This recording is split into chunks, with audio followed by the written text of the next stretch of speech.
Prep Series 2026 Season 9. Gimana nih kabarnya teman-teman? Baik? Semangat gak buat hari ini? Enggak, lemes banget, ulang dong. Semangat gak? Okay.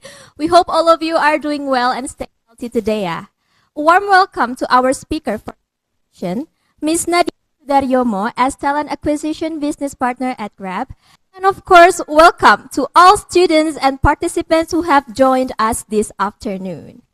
My name is Taskia Zaraulia from Management Class 2024. And I'm honored to serve as your MC for today's event. I will be guiding you through today's session entitled How to Ace an Interview in English.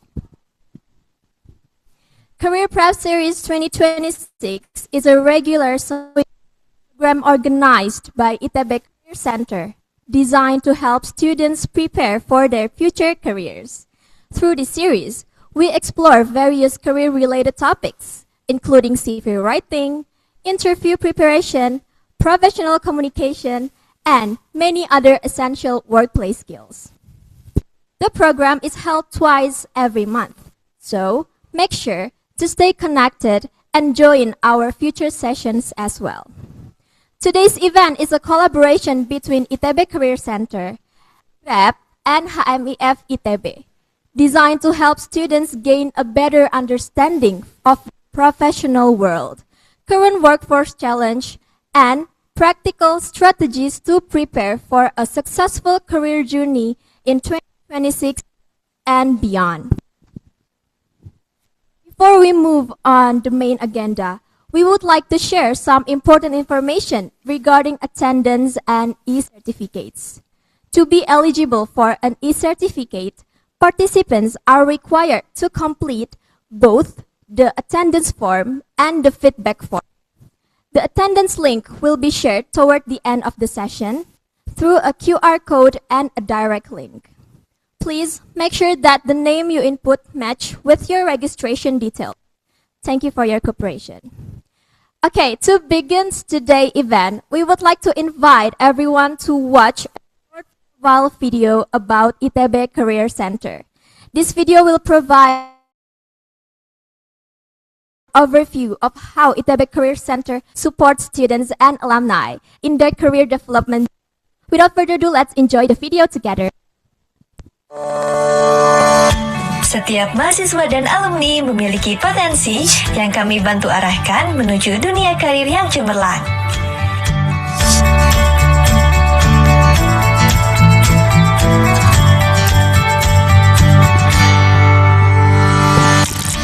Halo, nama saya Intan Taufik.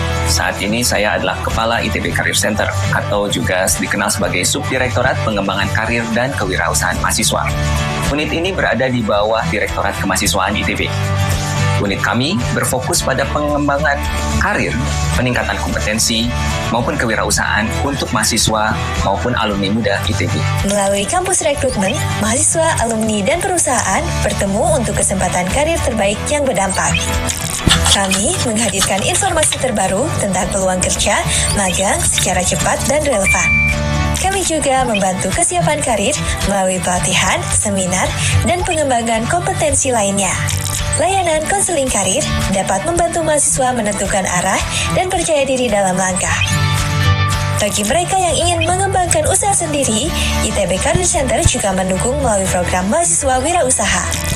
Website karir dapat diakses mahasiswa untuk ratusan lowongan kerja secara cepat, praktis, dan terhubung dengan banyak perusahaan. Titian Karir Terpadu ITB, satu event yang membuka pintu lebar ke perusahaan dan peluang karir terbaik untuk masa depan. Kami berharap semua mahasiswa maupun alumni muda dapat bergabung dengan unit, dapat mengembangkan diri, dan juga semakin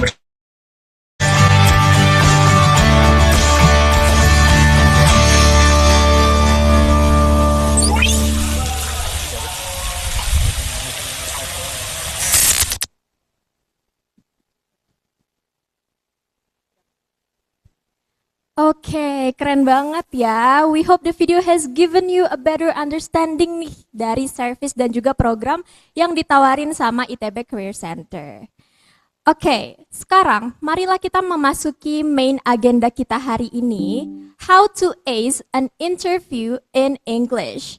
We are delighted to have Miss Nadia Sudaryomo here with us today.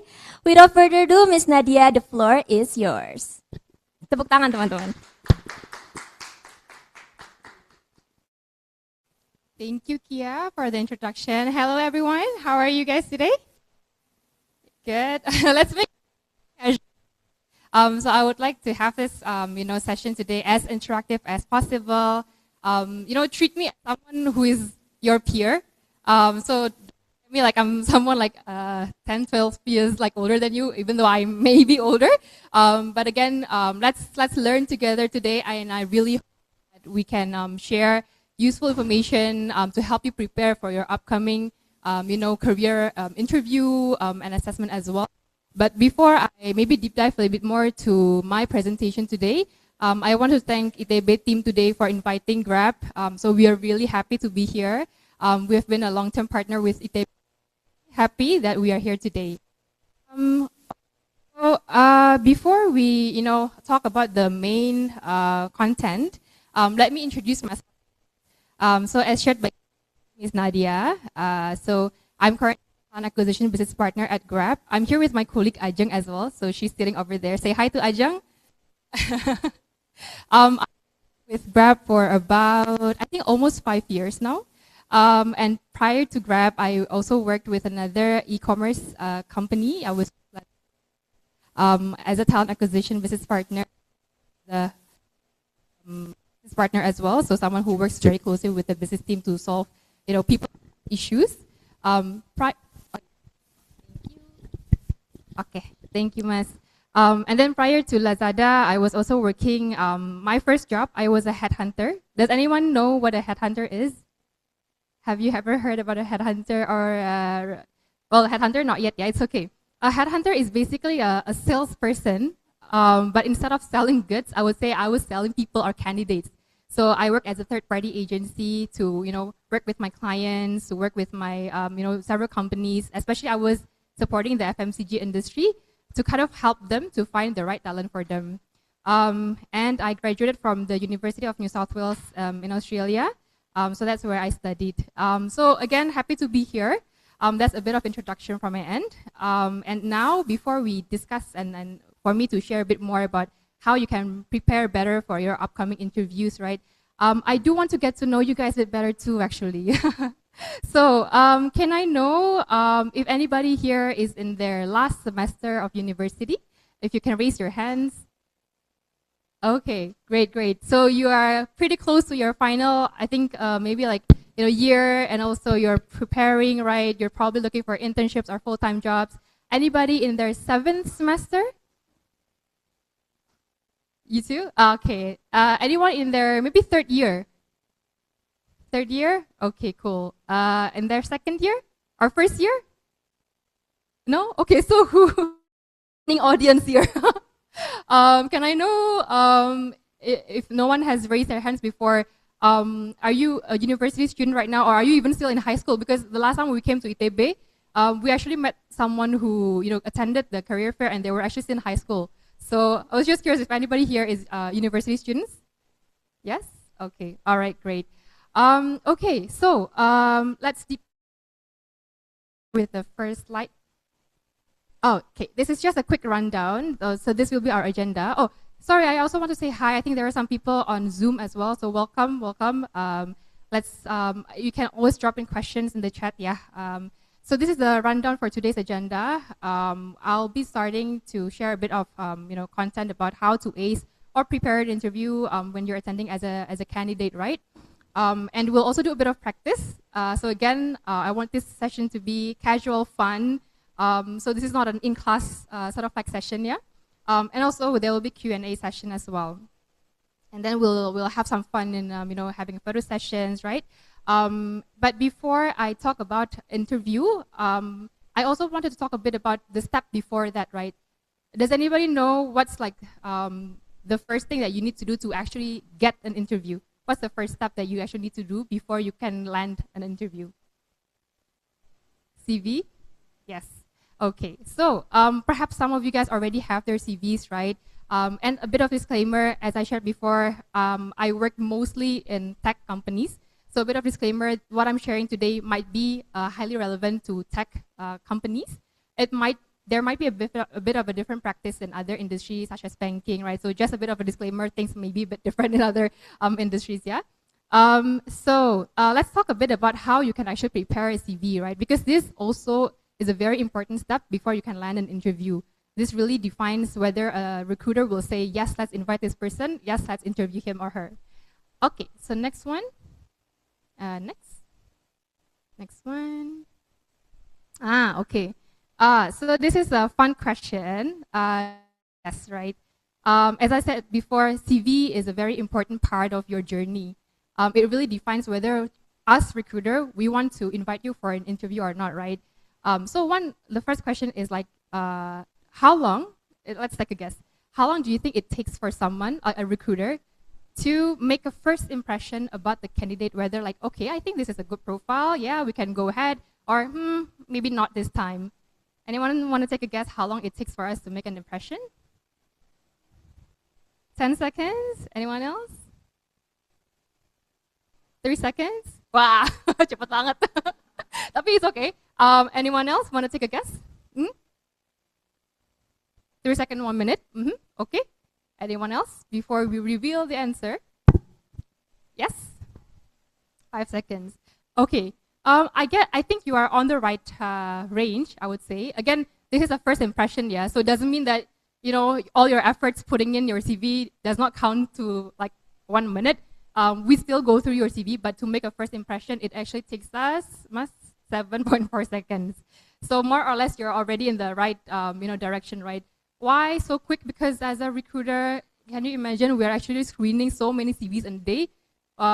Likely, like, I could maybe like screen 500 CVs because we are working at multiple roles, right? We're supporting various business and stakeholders. So we also need to skim, right? I'm sure as a university student, you also do skimming, right? When you are given a task or you need to read an essay or something, you cannot spend too much time reading each and every word. So you would skim, and that's what we do as well. So this is how long it usually takes for us to make an impression. Again, we will definitely read everything, but to make a first impression, it's very short actually. So what do we look at, right, when we are, observing or analyzing a CV? First things, to be honest, I would look into like how clean does the CV look like, right? Because I don't want to be looking at a CV that's too many, graphics, too many wordings, unclear. What are you saying? Like so many sentences. I already get overwhelmed by it, right? So I think format also plays a part. How you structure, how you kind of put in wordings, right? These days, you students are getting even smarter, right? You bold some of the keywords, right? So that really helps us to catch some of those important keywords that we are looking for. What else? We also look into like, what is the impact that you're bringing, right? So that means that we don't want to look into like a CV that says like, I was part of a project and this and that and that, and doesn't really say like, what was your contribution? What was your part? What was your role in that project, right? We want to be able to actually see impact. What we mean by that is that, oh, I was able to, for example, increase XX number of, for example, like active users, or I was able to like save costs, this and that, right? Because you would work on various projects when you're at university. So highlight those impacts, sell yourself, because your CV is basically like, a very important asset to you to sell yourself as a profile to the company or the prospective employer. You would also want to tailor your CV. Totally understand as a university student, you probably don't know yet what you want, because these days there's a lot of roles as well. I mean, as a recruiter, we also find days where we are like, what is this role about? That what are we even hiring? So we are looking for skills, right? Sometimes the role doesn't exist in the market yet. So we're looking for skills. So when you're applying for different roles, you should always like try to tailor, how paragraph that tells a glimpse of your profile. So you can always tailor that by highlighting and also trying to kind of like make yourself be the relevant candidate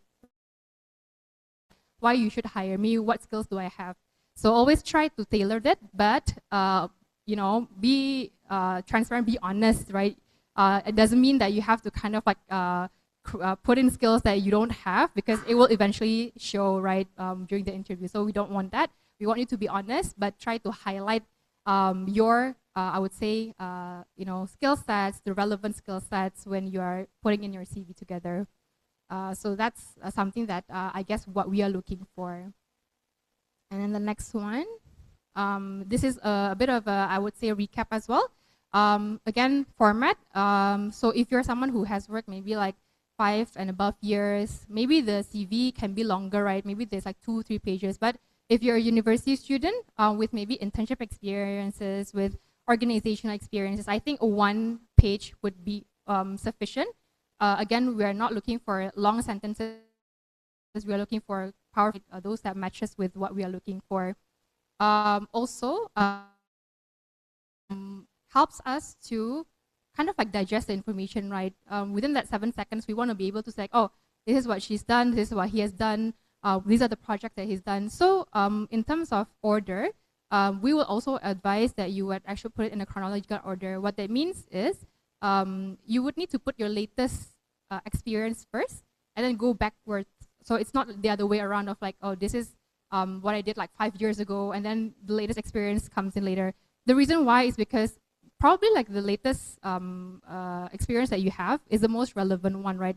And you're progressing, you are also like, growing, right? So likely your latest experience is the one that you would want to highlight. And then also like I shared before, highlight your achievements, put in data, right? Again, accurate data. Some of the don'ts I would say is, again with formatting, don't use too many graphics, unnecessary details does not actually add any values. So keep it simple, keep it clean, keep it very easy for the recruiter or the hiring manager to review your CV. You don't need to include personal details. For example, I think what I've seen in the past is like married with XX number of kids. So I think that's something that we don't need to know at that stage. So it's okay to leave those details out. And then list of generic soft skills without context.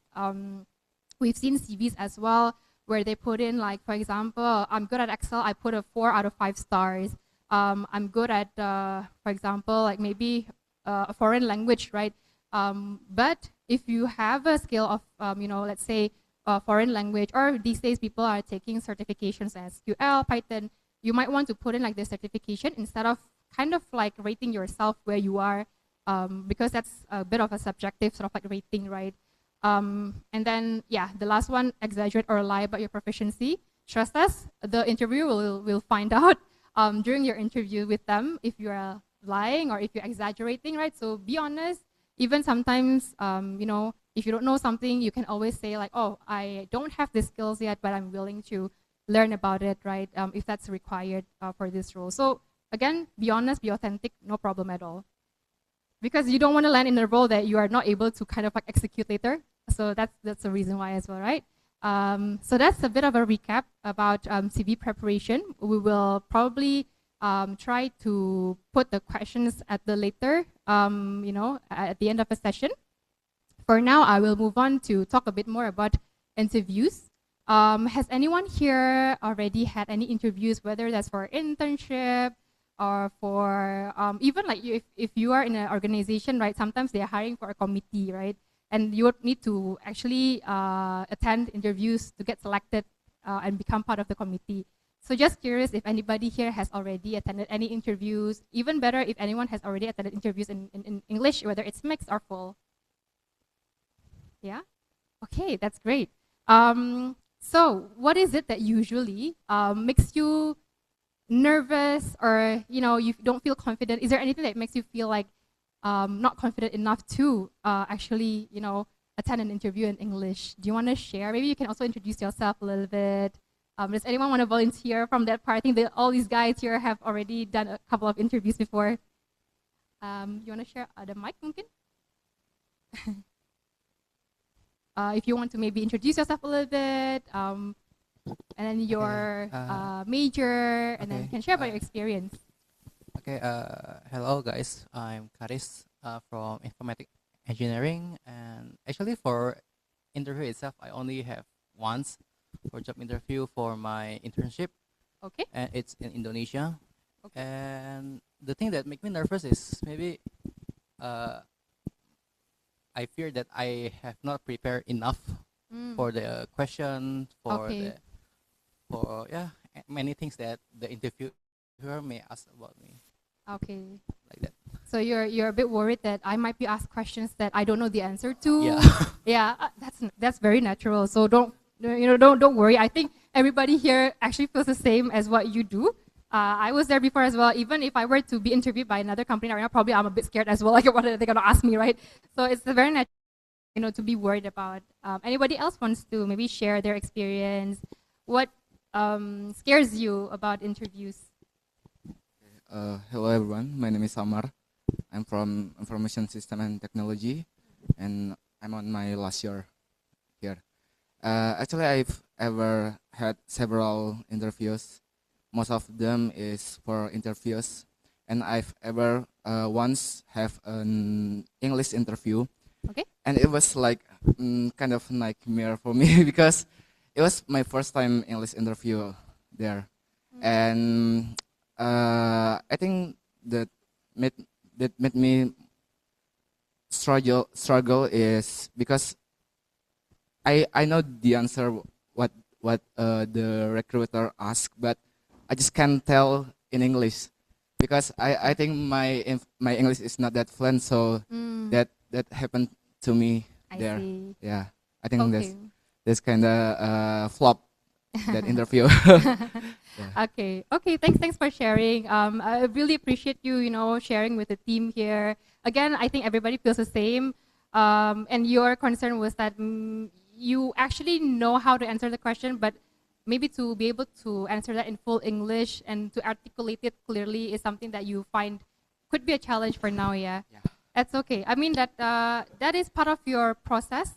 That's why we need to practice a bit more, right? To feel ourselves more confident, to get more used to it. So I hear you, and that's very natural. Thanks for sharing.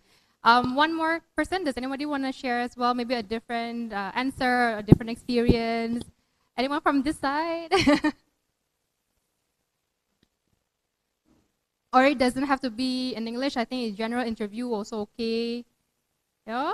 Okay. It's okay. We'll get there. But thanks for sharing, guys. I think, again, those are the very two natural things that we experience. Huh?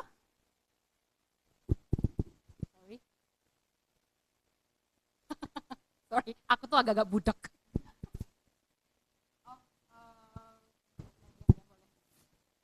Okay. All right. So I'll get back to where I was. Next one. Yes. Okay. So this is where I was going for.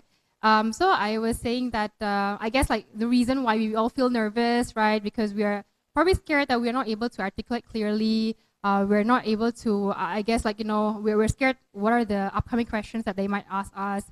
And that's where preparation and practice comes and will be very helpful, right? I remember, I think when I was in my early career days and when I was like graduating from university, I actually created a bit of a cheat sheet. I created a bit of a cheat sheet, and I'm not sharing this so that you can come to interviews and read your scripts, right? So that's something that you want to avoid. But the reason why is that because I created cheat sheets, so I know what I need, what I want to articulate, and what I want to sell about myself. So I need to think. Sometimes I don't know what I have done the past 1 year, right? So I need to kind of like sit down and like, what did I do? What was my biggest achievement for the last 1 year? And so that helps me to think about what I want to highlight during my interview to be able to convince the potential employer to actually move forward with my application. Next one. So you were also saying about being nervous because probably you're a bit scared of maybe my grammar is not perfect. Maybe I'm not very good at English yet. Again, it's I think like natural. But one of the things is that what I do want to share here with you is that our experience working at a multinational company, we also speak with candidates from another country, right? Sometimes we interview candidates from, let's say, Vietnam, Thailand, right? And apparently their English is just as good as us, right? So that means that you don't have to be perfect in your grammar. To be honest, maybe my grammar is also not perfect. But sometimes, again, try not to focus yourself too much and worry yourself too much about grammar. Instead, you can actually articulate things better, right? That's why we need to think about what do we want to say during the interviews. We want to be able to deliver it in a clear manner, so that the interviewer can actually understand what is it about me that you need to, why do you need to hire me, basically, right? And to be clear in terms of like, what is it that I can bring to your company? What values do I bring? So, that's the things that we will look into and focus more on, rather than, I think her grammar was like not perfect, right? So don't worry too much about it. Of course, you need to work on that if you feel like your grammar is still not there yet. But I think like in retrospective, you need to be able to articulate clearly your impacts, right? Next one. Okay. Anybody here has heard about elevator pitch? Some of you have, yeah, I see some nods. Maybe you've heard this from people who are probably working in sales, right? But basically in recruitment, there's also an elevator pitch, right? And this is actually a very crucial time where you are able to kind of like really sell yourself within a limited time span. Some of you who may have attended interviews, especially maybe in English, maybe the recruiter will ask you like, tell me about yourself, or can you introduce yourself to me, right? And this is the format that we would suggest you to answer it with, right? So we are not asking you like, oh, I was born in, say for example, Bogor. I was born like on the 1st of June, something like that. No, but we want to be able to really understand what is it about you, why do we need to hire you, and the time span is also very short. Like how we only take 7 seconds to look into your CV and say yes, we want to move forward. The same applies to in your introduction, right? So it's a very crucial 90 minutes, 120 seconds to be able to really tell a glimpse about yourself and why we need to hire you. So our suggestion is you would need to start with the present one itself first, right? And what I mean by present is that you can say like, okay, hi, like if you remember in my introduction, I was also telling you about I'm Nadia. I currently work as a talent acquisition business partner at Grab. So you would say like, my name is this, and I'm currently a student in my 3rd year at ITB or another university, perhaps studying this and that. And then the past itself, right?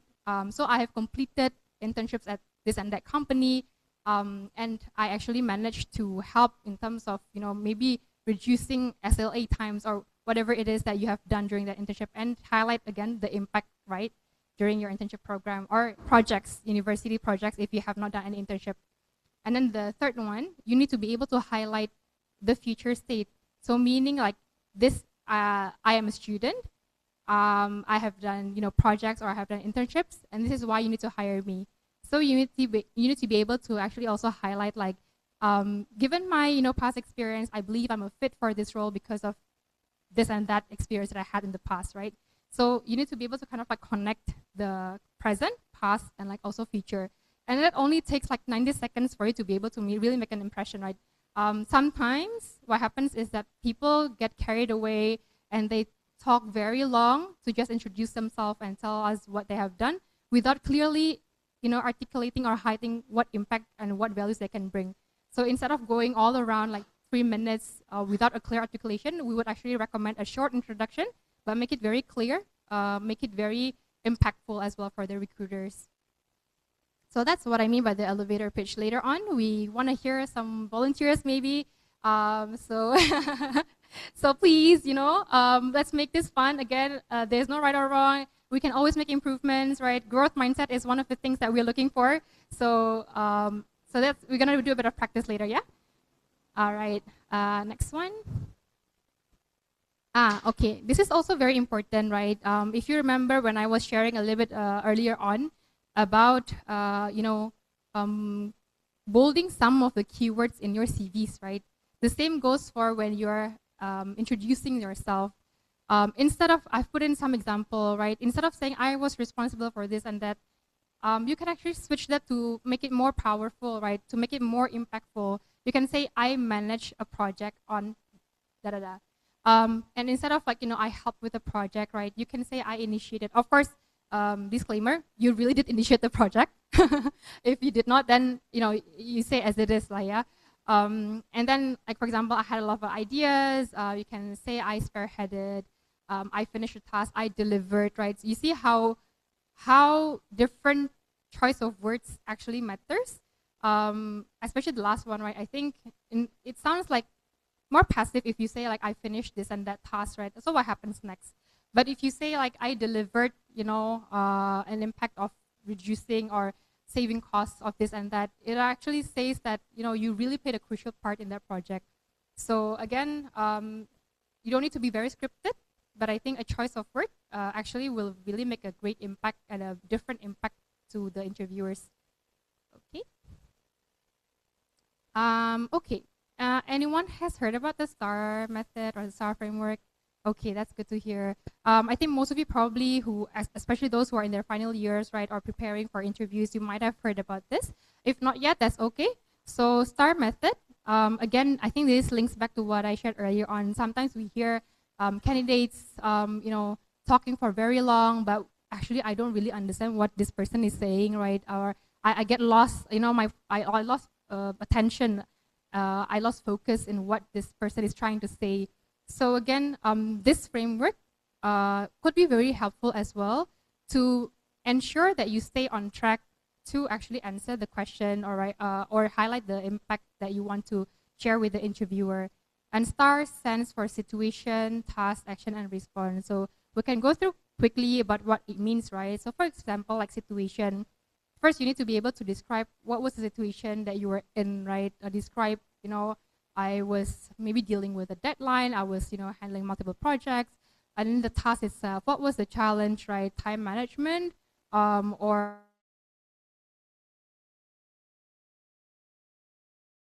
resources, or limited tools. And the third one we do. So again, this links back to what I shared earlier. Is like you need to be able to also highlight what was your role, how do you play a part in resolving those issues or trying to resolve those issues. And then the final one, the response itself, meaning that after you have described the situation, you have described the task that you need to do, the challenge that you need to overcome, you describe what you have already done, you would need to actually tell.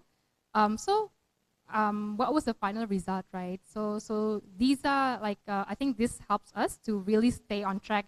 If you think about like, if you're answering a question and you start to think about, okay, maybe I'm losing track, maybe I'm going like, think back, like, okay, maybe I should refer back to the STAR method again and deliver what I need to deliver. I think the next one is a quick example. Okay, yes, this is a quick example that I want to share with you on how you can potentially, answer this question, right? Tell me about a difficult project you manage. These are some of the maybe like questions also that you might want to prepare if you were going for an interview later. And by project means that it can be a university project, or if you have the internship, it can be a project during your internship program. So if you were to answer this in a STAR method, we can look into the next slide. Okay, this is an example, right?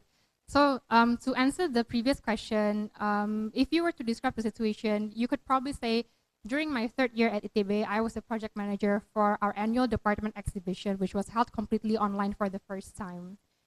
So it describes the situation that this person was in, right? The challenge was that we had a target to reach 1,000 virtual attendees, but 2 weeks before launch, our main platform engagement was under 20%. So he or she would highlight like, this is the challenge that I'm facing, right? How do I want to resolve this, or how do I want to overcome this? So then comes the action itself. To fix this, I formulated a new digital marketing sprint. I coordinated with our media team to launch interactive live sessions, and I streamlined our registration process to reduce drop-offs. So it really helps us to catch like, oh, he actually or she has actually done a lot of like initiatives to resolve this issue, right? They actually streamlined the registration process, reduce the drop-off rates. And as a result, we successfully attracted over 1,500 live attendees, exceeding our initial target by 50%. So this is the final result, by executing and also by overcoming the challenge. So this is an example of how you can actually respond to the earlier question with the STAR framework. And later at the end of the session, I also wanted to do a bit of a practice for this as well. So let's see how we can apply the STAR method, right? With one of the questions that I have prepared. Okay. Aside of, I think, trying to use the STAR method to ensure that you can deliver and articulate your answers clearly, highlighting your impact clearly, there are also some etiquettes, right, during interviews. This is sometimes overlooked, right? Especially if you get carried away, you feel like the interviewer is so casual, you vibe with the interviewers, right? And then you start to forget that you're actually in a formal setting with the interviewer itself. So some of the tips that we would also advise to, to be mindful of: one, listen carefully and practice active listening. It may sound simple, but actually this is also very hard, right? So we need to stay focused during the interview. Sometimes we get distracted, especially I think after COVID, right? People start to also attend interviews online, and they are probably at a cafe, right? And they may be distracted. So try to avoid, being in a distracting environment, because you can lose focus, right? And then the second one, also be punctual. This is part of, I would say, discipline, right? If you're gonna be late, you can let the interviewer know in advance. Maybe your class is running late, right? Or maybe you're stuck in the traffic or something. You can always, proactively communicate to them that I'm very sorry, I apologize, but I'm gonna be this late. If you don't mind to wait, otherwise, I would maybe propose that we can reschedule. Again, very sorry for the inconvenience caused. That shows that you are respectful of the interviewer's time as well, and that's part of the discipline, right? And then the third one, make connections. Making connections, meaning that various ways that you can do this. Some perhaps have done a bit of research. If you're meeting with their hiring manager or the user, you might want to try to find a bit of do a bit of research. Or maybe you go to their LinkedIn, and maybe you're coming from the same university, right? Of course, you want to keep it professional, but at the end, if you have extra time, you can always create a deeper connection. And why sometimes that might be helpful is that you make a great impression. Like you actually leave out a more personal impression to the interviewers, right? Again, keep it professional, but if you can find a common thing with them, I think that would be really great to give you a bit more of a, I think, bonus impression. Make eye contact as well, especially these days when we're doing like Zoom interviews, right? I also find that sometimes people are not turning on their camera whilst the interviewer has turned on their camera. So you are ready, you are, well groomed for the interview. I think that also tells us how you're a respectful person, you're respectful of your time as well. So I think these are small things, but actually it matters actually, right? It tells us how motivated you are, how serious you are in terms of pursuing this opportunity. So these are just some of the things that you can keep in mind if you're attending an interview. And then the next one, these are also, I think, additional ones. We've already covered the STAR method, research about the company. Again, I think basic sort of like tips, but some people overlook this part. Sometimes you go into an interview, you know the company as a brand, but it would actually be helpful if you know about maybe like some of the recent product launches. If you may be interviewing at Grab or maybe another company that is app-based, right? You might want to try yourself as a consumer, because sometimes maybe the interviewer will also want to know your perspective as a consumer, right? Asking like, oh, what do you think about our latest product? What do you think about our latest feature?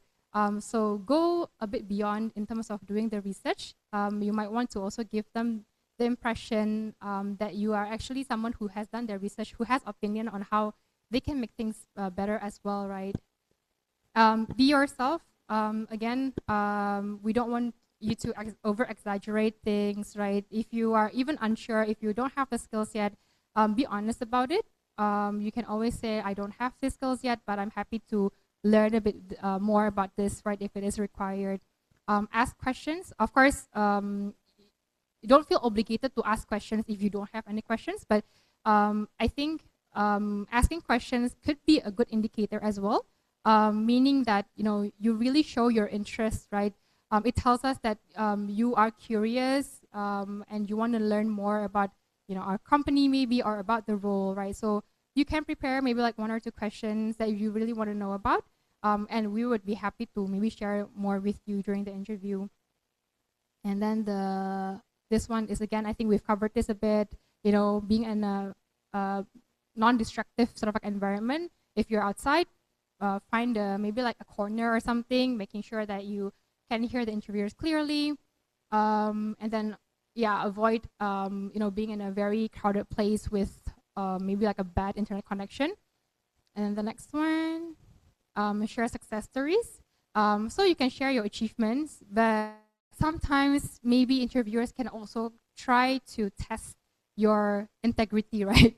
In a way, or maybe you don't realize that you are sharing something that is confidential. At Grab, we take things very seriously in terms of keeping data privacy, keeping companies' confidentiality and data. We take it very seriously, right? So if we were to talk with the candidate and they were saying something about, oh yeah, this is like the full data of the company that I worked with last time, that actually shares a red flag for us. I'm like, oh, are you gonna be like, if you're coming to Grab and if you're interviewing somewhere else, are you gonna be doing the same thing, right? So you can always decline politely. Again, be polite in a way that I'm afraid I cannot share this data or information because it's a confidential thing. That is a good indicator because that says that you are someone with a high integrity, right? And then the next one, be authentic. Again, nobody's perfect. You can always be yourself. And then the next one is practice session. Okay. So now we're at a practice session. So as I shared before, there will be two types of activities, right? We want to do a bit of an elevator pitch. How many minutes do we have here? Sorry. 20 minutes. Okay, that's for the remaining. The whole thing, okay. All right, because we have Ajeng to share a bit more later about our campus activities. Maybe I want to ask if anybody wants to volunteer. I know you guys are feeling nervous, but don't be. I think again, everybody here is at the same sort of like level, right? Everybody here is still at university. So I would appreciate if someone is brave enough to maybe share a self-introduction, and we can try to give you feedback as well if there's anything. So we want this to be useful, right? I want to be here present to be able to help you prepare better, right? So we want to do the first practice, which is elevator pitch. So the task is you need to introduce yourself within 90 seconds to be able to, address like 3 points. So introducing yourself. I will be asking like, tell me about yourself. And then you can actually start your 90 seconds. Anyone want to go ahead and become a volunteer? Don't be shy. Mau aku tunjuk atau mau mau volunteer mau aku tunjuk nih? Ayo. Come on, guys, don't be shy. It's such a great opportunity, ya, Kak. Yeah. We Boleh. have a brave volunteer. Maybe introduce yourself. Okay, I'm gonna be asking you the question, which is very basic. Tell me about yourself. Ajeng, can I ask you to keep a timer? I don't want a timer to make you nervous. It will just help us to kind of keep track, right? If you go buff, if you go shorter, don't worry about it. Yeah. Okay. Sorry. We'll just let the lady come in first. You want to take a seat?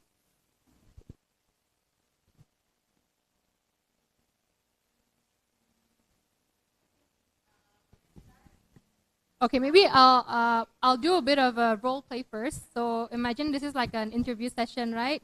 And then once we start, and Ajeng will just start the timer. So okay, assuming I'm the interviewer. Well, I am an interviewer. I'm a recruiter. So hi, thank you so much for attending today's call.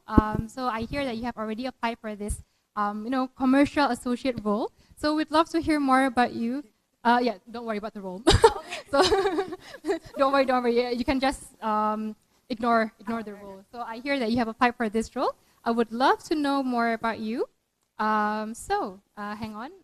Do we want to close the door? Okay.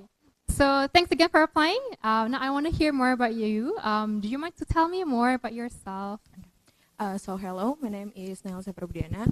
I'm an information system and technology student, and so I'm in the 6th semester, and I'm focusing on digital transformation, how technology used for business to help to excel the business and to make the business as effective as it is as for the function of the business. Also, I am applying for the product manager role, and in this way, I want to produce a product that is functional for the business and for the user itself. Okay, thank you so much. Sorry, namanya siapa tadi panggilannya? Hah? Laila. Naila. Oh, okay. Thank you. A round of applause for Naila again. Thank you, Naila. Okay, Ajeng, how many seconds was it? Okay, that's okay. No worries. Again, the timer should not become something that you need to be nervy longer as well. But Naila, I think your introduction was very good actually. So.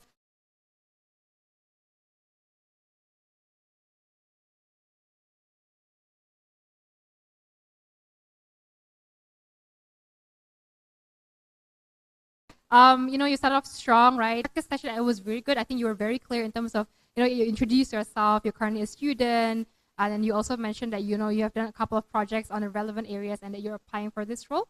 I think that was well delivered, actually, Naila. Thank you so much. All right. Anybody else wants to go and have another one? Oh, actually, for the brave volunteers, we have a goodie. So Naila will get one goodie. Yeah, I think we can give Naila the goodie now. Thanks, Kak Ajeng. So I think we have another one goodie for this exercise. Anybody wants to go next? Okay. I think he put his hands up first, so I will let you introduce yourself a little bit. Sorry. Thank you, Kia. Okay, I'm going to be starting with the question, yeah? Okay. Sorry, what's your name again? Muhammad Raihan Perdana, Raihan. Oh, Raihan, yeah, Raihan. Okay. Okay, hi Raihan. Thank you so much for attending today's interview with Grab. So we have received your application for the XX internship role. Now, can you maybe tell me a bit about yourself, Raihan? Hello, Kak Ajeng. Let me introduce myself. My name is Muhammad Raihan Perdana, and I'm currently informatics engineering student in the 6th semester, and I'm a software engineer. And previously, I worked for the ITSP ITB. My key achievements while working there is I reduced time out from over 60 seconds to only under 10 seconds. And then I won several hackathons, and that makes me have interesting in the distributed system. That's why I choose software engineer role at Grab. Thank you. Okay, awesome, Raihan. Perfect. Okay, Raihan gets a goodie as well from Kak Ajeng. That was very good as well, Raihan. Again, similar to Naila, you also delivered very well. I think well articulated. You were also quite confident, I would say. Not too overconfident, because we don't want people to go overconfident as well. I think you highlighted very clearly in terms of the values that you can bring, right? Just because we are hiring for a software engineer, one thing I would maybe give feedback for you is that you can actually also say like the programming language that you're familiar with, right? That's one of the questions that we also want to hear. Ajeng is like the expert for tech hiring. So just a very quick one. This is an exercise, so I'm well aware that the preparation was very short, but Naila and Raihan, very good examples. Thank you, guys. Yay. Thank you, Naila and Raihan. Give applause. Okay, awesome. Actually, we have more time, Kak. Oh, we have more time? Yeah. Okay, all right.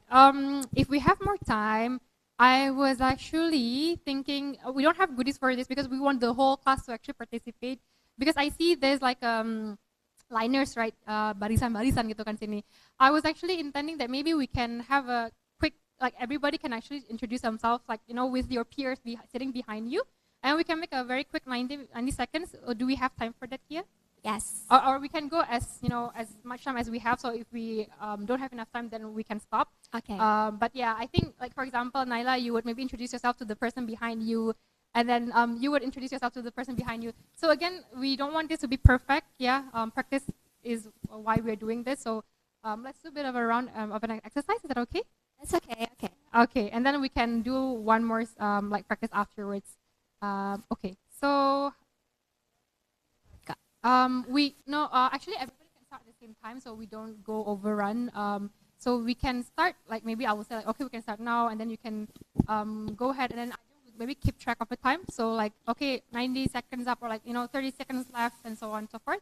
And everybody can just, talk with, introduce yourself to the person behind you. So I guess if if there's a gap of seats between you and the person behind you, maybe you want to sit closer to them so that you don't have to scream. So you want to maybe sit closer to the person behind you for now, and then we can start the timer afterwards. Yeah? Okay. So you can move yourself first, and then sit closer. I think I see some of them are like longer, yeah.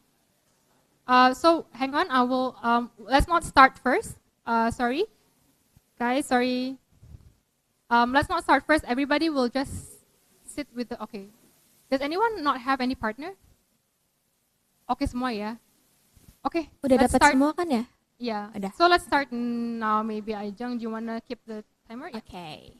Okay, so I'll be starting now. So you guys have each 90 seconds, yeah. So I'll be starting first, and if the time is up, then you can change the next person, yeah.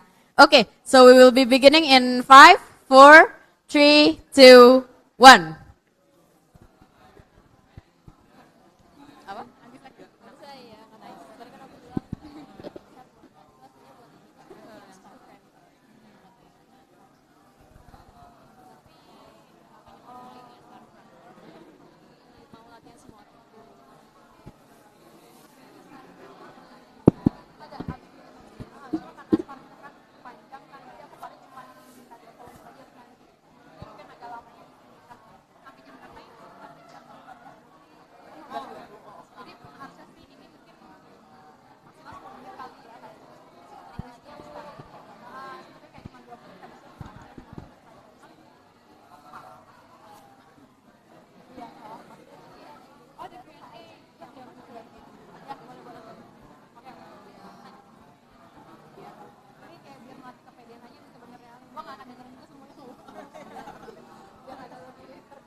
Okay, 20 seconds left.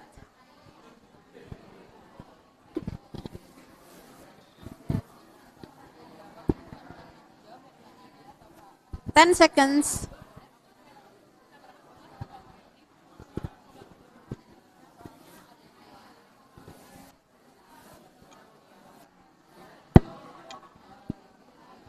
Okay, time's up. Okay, so we are going to change to the next person, yeah. Okay, 5, 4, 3, 2, 1. Next person starts.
Twenty seconds.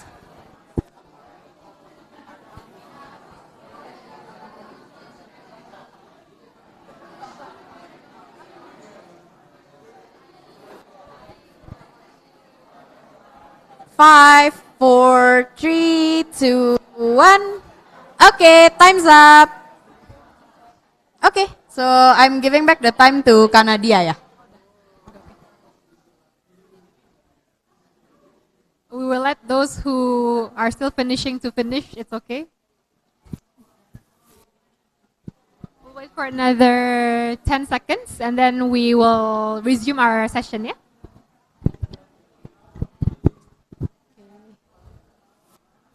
Okay, 5, 4, 3, 2, One. Okay. Okay, time's up. Thank you, everyone. You guys have fun? Round of applause for everyone first. Anyone want to share their experience? Was it difficult? Was it difficult to introduce yourself in 90 seconds? It was, yeah. Well, what did you find was most difficult in introducing yourself in 90 seconds? Sorry, guys. Can we have some attention? Thank you for your excitement. We're going to resume the session. So I was just saying maybe it's a bit difficult, yeah. You might find out that, oh, apparently telling myself in 90 seconds takes a lot of effort. So you want to share your experience? Maybe you can introduce yourself first, your name, and what did you find most difficult about your elevator pitch? Okay, hello Kak Nadia, Kak Ajeng, and others. My name is Karisma, and my struggle about the 90 seconds elevator pitch is about because English is not my first language, so when it goes well in my brain, I know what I want to say, but because I have struggled to translate it into English, so I get so yeah, it takes time. I see. Yeah, it's okay. I mean, I get you. Thank you for sharing Karisma. Yeah. So Karisma had a bit of a difficulty because you go blank. Yeah. Sometimes you go blank. It's natural. Even I think when I was presenting something, I went blank for a bit. So again, I think that's something that we can practice. But having confidence, I think that's what you need, right? Thank you for sharing, Karisma. Anyone else want to share? Yeah.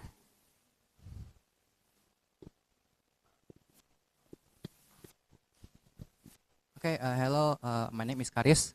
The experience that I have is getting nervous, nervous a bit, and then sometimes my mouth speak faster than my brain. Okay. I do that too. I do that too. I sometimes speak too fast. Sorry if I'm going too fast today as well. I'm speaking too fast, and then wait, what else should I talk about? And then the articulation, perhaps, am I am I speaking clearly? Am I speaking correct? Something like that. It's the little voices in your head being worried, yeah. It's okay. It happens. And so that's why we want you to, I think one of the learning takeaways today is hopefully this structure helps you to prepare better, right? So again, a structure will help you to at least come back to answering the questions in the right way, in a way, right? We want you to be able to deliver and sell yourself and cover all the details within that 90 seconds. So it happens, you go blank, sometimes you think about what did I say, what did I want to say again, ya gitu kan. So thanks for sharing. Sorry, what was your name again?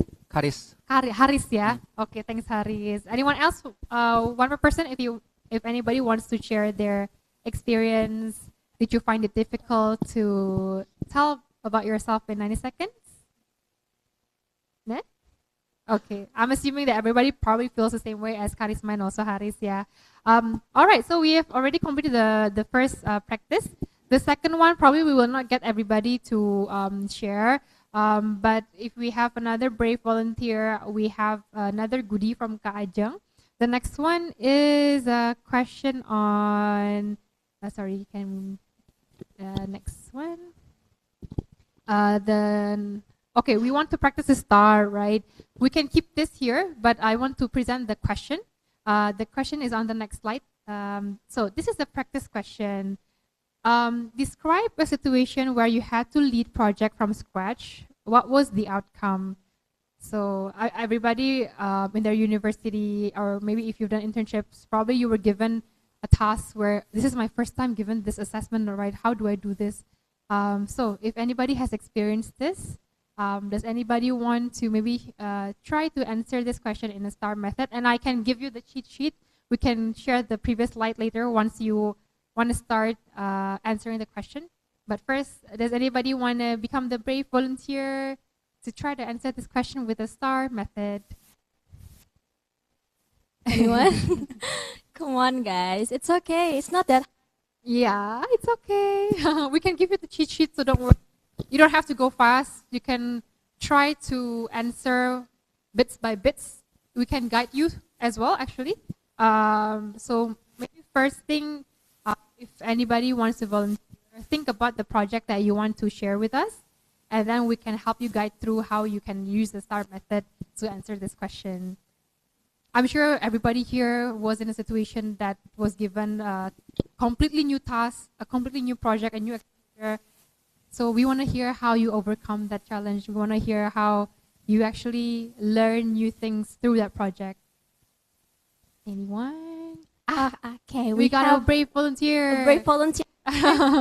Introduce yourself. And actually, you want to come up here? Yes? Great, thank you. Okay, what's your name?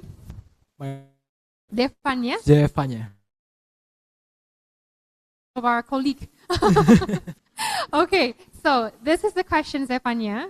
Describe a situation where you had to lead a project from scratch. What was the outcome? And Mas, maaf, boleh dibantu slide yang sebelumnya? We're gonna help him to give a cheat sheet. So first, we don't have to go fast for this because we want you to focus more on the structure and the articulation, right? So go ahead once you're ready, Zefanya. All right. So actually, when I was in my second year in management, I've been appointed as chief of operating officer for my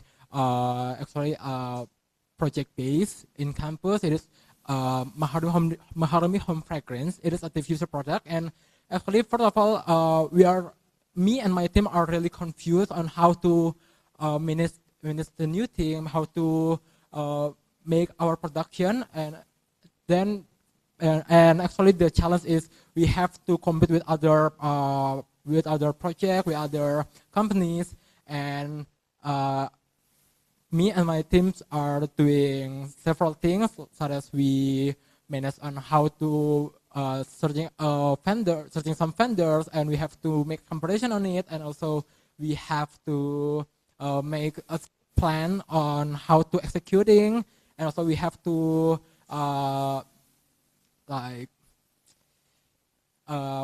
having a teamwork with other divisions such as finance on how to execute on the very effective way. Yeah. And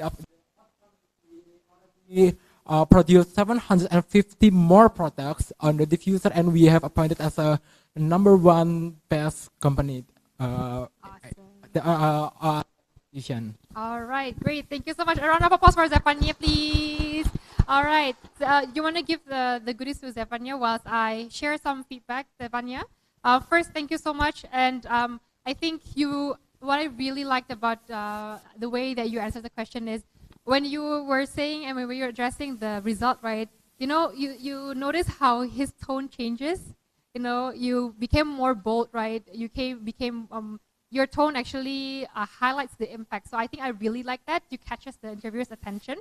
You described the situation very well as well. Of course, because this is a very short prepared time for you to be able to answer this question. So maybe there were some things that I would say maybe you can shorten a little bit in terms of describing this is what I did, da da da da da. But I mean that's something that's definitely coachable, something that you can definitely improve. One thing that maybe was a bit missing is like what did you do, right? I mean like what did you need to do actually? Okay. Yeah. So my personal things to do.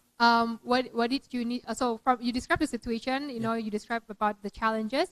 But before going into the action, you actually had to maybe address a little bit like what was the action required from my end, right? So the task itself, right? The challenge, but also like what do I need to actually deliver before jumping into like this is what I did and then that. Yeah. So I think it's minor and it's very good already. So I really like your confidence, how you were able to highlight also the results with clear data. So excellent. Thank you so much, Zefanya. Okay, thank you, Kak. Thank you. All right. So I think that's our last practice session. We're now gonna jump into Q&A. So how many minutes do we have here for Q&A? We have 20 minutes as well. 20 minutes. Okay. All right. All right. So yes. Okay. We have seen some hands up. I think 1, 2, 3, 4. So we can go by the order. Maybe yeah. Okay, let's maybe start with Haris first. Ajang, if you want to come up with me as well, she's also managing tech recruitment and also campus hiring, so feel free if you want to join me. So, it's both an interviewer and an interviewee, and as an interviewee stands out. Okay. So sorry, because the mic was, I think, breaking up a little Okay, bit. sorry. So there were two questions, yeah, Haris. Yeah. Yeah. The first one was, what was The most memorable interview as both an interviewer and an interviewee, and as an interviewer yourself, what's the quality that make an interviewee stand out? Okay. Thank you, Haris. Now I'm being interviewed, actually. You see how I also go blank? I'm not prepared for this question. To be honest with you right now, what was the most memorable one? I guess maybe as a interviewee, I think there was a time. Well, it's not really much of an interviewer or interviewee, right? But in the past, I have observed some of the interviewers actually asking market sizing questions, right? So I think this is something that I think does not really tell much about my experience, but this is just sharing, right? Sometimes there are some hiring managers who would try to ask market sizing questions, meaning like the question, for example, is this brand can sell in TBC Matubang area. Obviously, we don't know the data. We cannot validate as well, right? But usually what this questions tries to get from the candidate is not the right data, it's not the accuracy, but they're actually trying to understand a bit about your thought process, right? How you would break things down in terms of problem solving and this and that, right? So how you try to, use data, again, estimation, and try to break things down from the bigger sort of like problem into smaller chunks, right? So I think that's probably not my experience as one of the most memorable one as an interviewer or interviewee. But I do want to share this a little bit because I feel like it's a bit relevant to your question, because I feel like the jebakan Batman sort of like, interviews, and it's not about accuracy, but it's about getting your thought process, how you would problem solve. I will come back to you maybe if I have some answers to that. I need to think if there's any memorable ones. Do you have any memorable ones? Yeah, I think it's more of I think if I say unpleasant sebenarnya nggak begitu ya, cuman lebih ke I think one thing that I want you to guys to know is before you have an interview with a company, please also learn about the company first and ensure what company are you applying for, because actually this is actually my experience in Grab juga. So I've been interviewing for some time already, and then some of the candidates, especially like for early careers, gitu ya, banyak banget yang I think they are actually nervous and they've been applying for so much roles. I understand that you guys are actually really keen to apply for so many roles, and sometimes it gets overwhelming, right? And they actually tend to be really nervous until they forget what they are applying to. So it happens for quite sometimes. Even mungkin yang paling memorable for me as a recruiter itself, so they actually mention our competitor a lot. Itu udah beberapa kali, and I think I just wanted you guys to pay attention again and also be careful. So it's actually for me, it's not really a big deal for me gitu, karena I know people kadang ketelingsut lah ya kita gitu. Cuman balik lagi, not all people are like me pastinya gitu. If you are meeting to a user, pastinya kan nanti ada yang kok dia interview sama Grab tapi nyebutnya sebelah ya, pasti kan ada pikiran kayak gitu juga kan gitu. So I want you guys to be careful gitu. So it's actually pretty memorable to me gitu. So you are asking also about what qualities from interviewee kan that I'm looking for. So I think one of the things that I like from my candidates itu kalau misalnya they really know like for example for engineering especially, we are hiring for a lot of products, right? Like for example for fulfillment, we are hiring for drivers app. For consumer experience, we are actually hiring for the consumer app. For like Ace team, we are hiring for our deliveries or like GrabFood, dine out. So it's actually better if you know the product already. Like I really like when my candidate actually explained to me like, yes, I know this product, the team that I will be working on the driver's side, and I think it will be really impactful for me since I will be helping our drivers to also increase their revenue. So it's I think what I wanted you guys to know is also learn about the role that you are applying to. Karena it'll be an added value juga sih. Kalau misalnya kalian juga udah tahu nih kalian apply-nya kemana. Gitu. Okay, I think that's it. Sorry, maybe to add, because I need to have some time to think about trying to answer a question, right? Most memorable one, I think it's hard to pick one memorable one, but lasting impression, I think maybe I would rephrase a bit with like lasting impression is attitude actually. You know how we talk with so many candidates in a day, but we are able, we sometimes can recall, oh, I actually spoke with this person last year, with this person like 5 years ago. Why? Because they give us a lasting impression, whether it's more likely because of their attitude.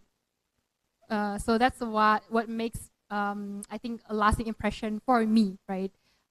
So I think that's to kind of answer your question, Haris. I think you had a second question, yeah. Did we answer the question for you?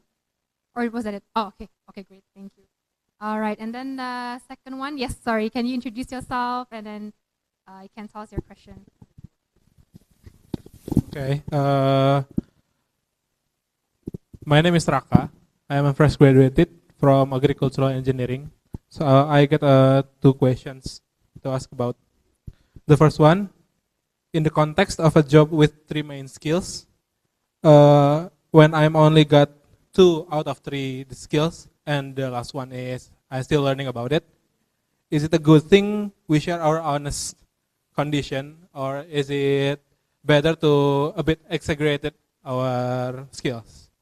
And the second one, between interview with an HR and user, am I have to use different way to tell about myself, or is it make a generic one then tell to both of them that?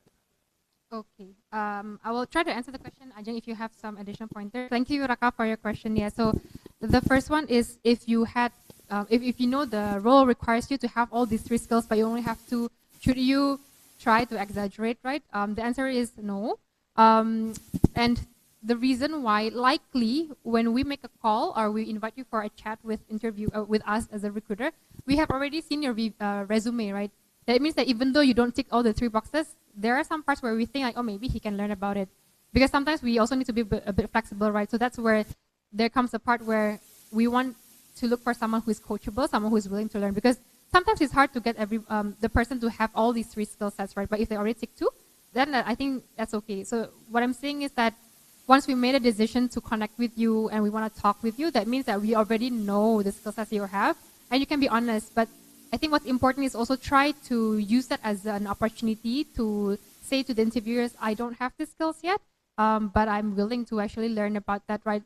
In a way, it makes you as someone who is transparent, and also at the same time, it tells us that you are also open to learn, right? And willing to learn about that, right? And be honest. That's the first one. Do you want to add something before we answer this? I think adding up to something, yeah, I do agree. Never exaggerate something because at the end of the day akan ketahuan gitu. So I think it's better for you to be transparent gitu. And it actually really happened in some cases, especially like in engineering itself. I've been hiring, like for example, for backend, right? So there are multiple programming language right now. So actually in Grab itself, we are using Golang at the moment. Mostly of our services are using Golang. So for early careers, mungkin Golang itu belum terlalu dipakai gitu ya. Jadi mostly kan banyak yang lebih pakai Python gitu atau Java. So I usually tell to my candidate, it's okay if you don't have any Golang skills for now, but as long as you are willing to learn, that's actually fine. Tapi once you onboard in Grab, you need to learn Golang gitu. So as long as you are willing to learn, that's actually fine. So yeah, back to the first point, actually never exaggerate sih, from my point. Gitu. The second question was on, what was it again? Pertanyaan menurutnya apa ya, Raka ya? Kalau dengan HR dengan user itu. Oh ya, menjawab pertanyaan tell me about yourself-nya apakah sama apa beda ya? Sama sih sebenarnya, ya. Because I mean, you're talking about yourself, so it's okay. Actually, should be the same lah, more or less. Yeah. Baseline-nya same, cuman maybe if you want to be more technical, you can actually try to be more technical towards the user. gitu. Karena kan kalau misalnya user ini they actually really understand about the technical parts kan. Kalau misalnya HR nih kayak for example like for me I understand some technical things, cuman since I'm coming from a background that is not from teknik gitu, I don't understand kalau misalnya kalian udah nyebut bahasa-bahasa yang terlalu teknik, mungkin aku akan cuman oh iya oke. Gitu, but I don't really understand gitu. Cuman kalau misalnya if you want to go really deep dive into technical, you can actually go to the user gitu. Tapi baseline-nya sebenarnya sama sih kalau in terms of introduction ya gitu. Okay, thank you. Thank you Raka. Oke, ada lagi? Oke, dari mungkin muter aja kali ya biar lebih gitu.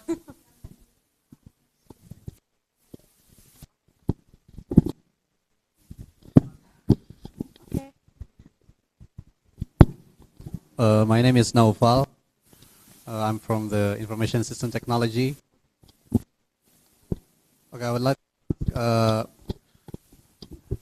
if someone is applying for a position, and let's say for a junior position, and it happens that they haven't participated in any internships or projects, but they do have the skills and proficiency needed for that position. And maybe he's confident from the way he presents himself, and let's say he walks the talk because you can see from live coding or the way he speaks, the way he talks. Do this kind of person have the chance to be accepted for that position amongst the candidates that have tons of experience in projects or internships? Thank you. Okay, I think I'm going to answer this first. Yeah. So actually, it really happens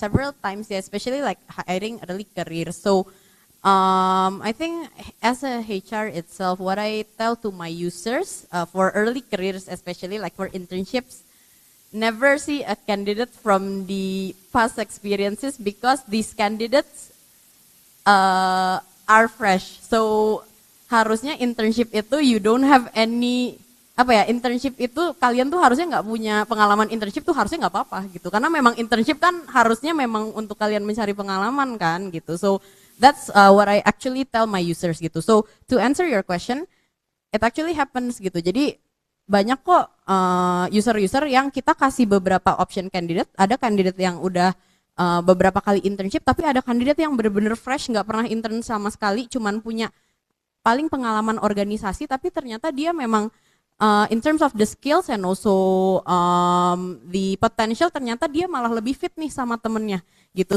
If you guys don't have any internship experience, I think don't be belittled gitu, karena sebenarnya by right harusnya internship itu kalian harusnya nggak punya prior experience sebelumnya gitu. Jadi I think one input from my end, just improve yourself, show that you are eager to learn, and kalau misalnya memang sambil cari-cari sampai sekarang gitu, mungkin bisa sambil belajar gitu. Jadi ketika interview kalian bisa nunjukin nih, oh selama aku kosong, aku nih belajar ini.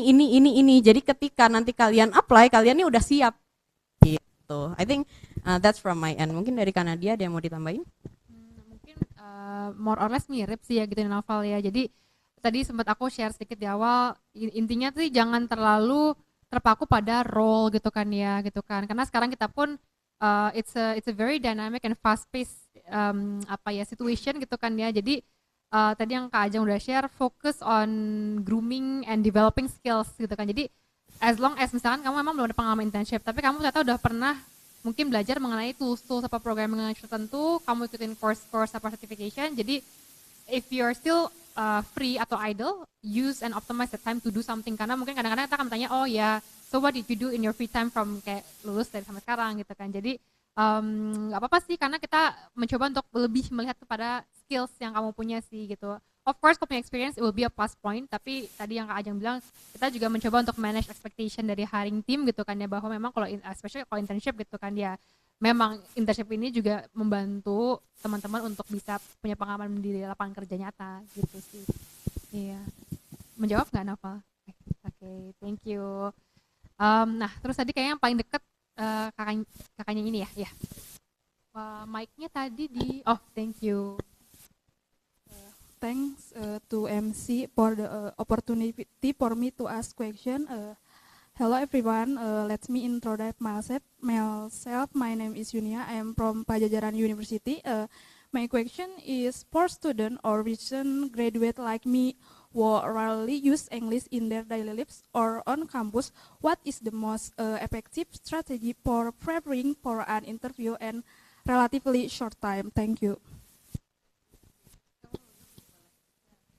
I think so. Actually, we do agree that English is actually not our first language juga ya. Actually, for me, it's something yang juga hard for me in the beginning.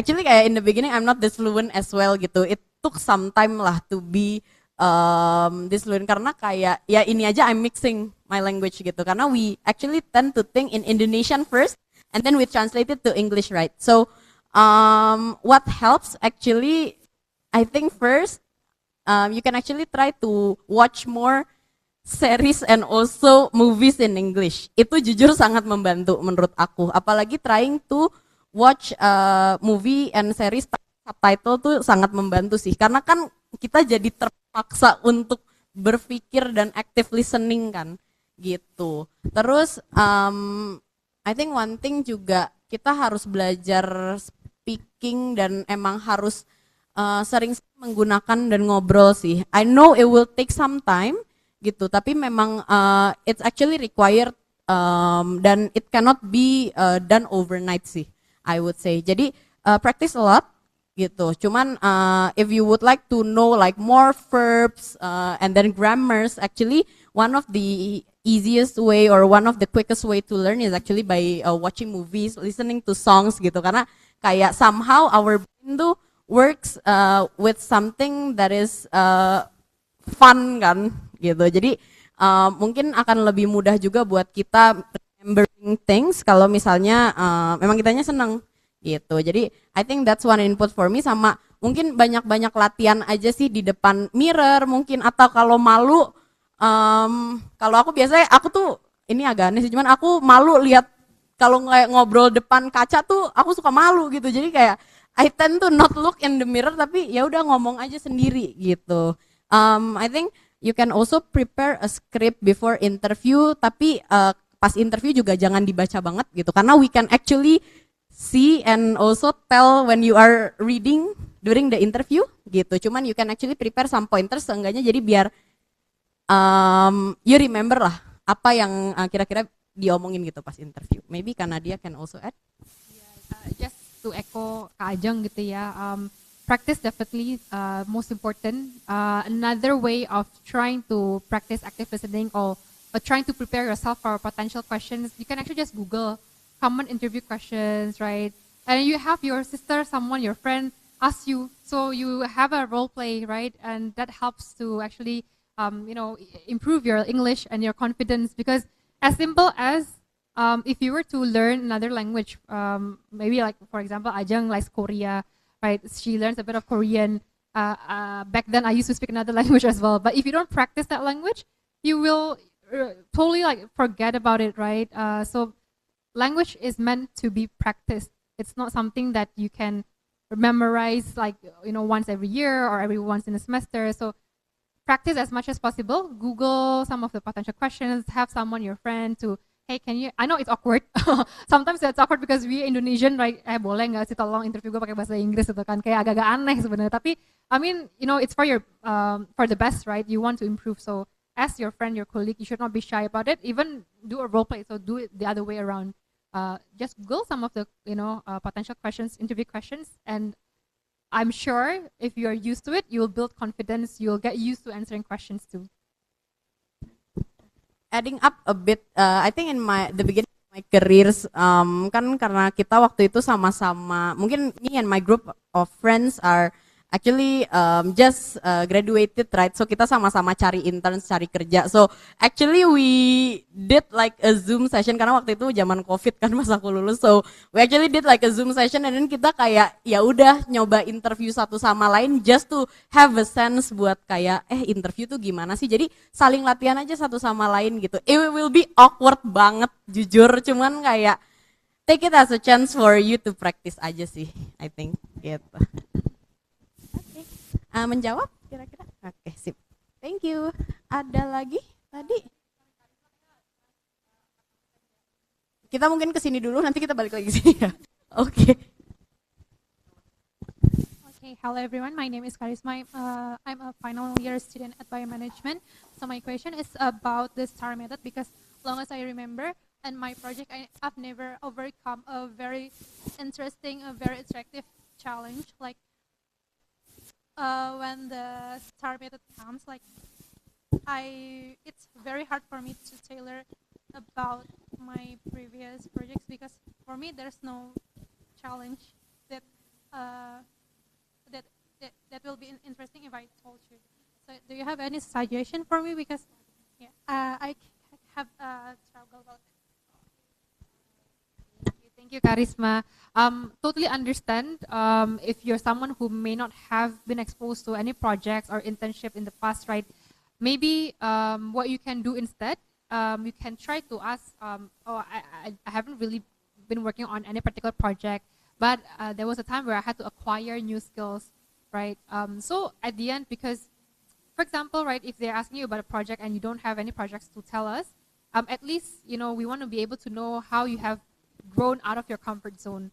So you can switch to like, I mean, I'm sure that probably there was a skill set or maybe like a, what do you call it? Like a mata kuliah misalkan or something. So anything that maybe requires you to grow out of your comfort zone. Is there anything like that that you think you can rephrase it a little bit?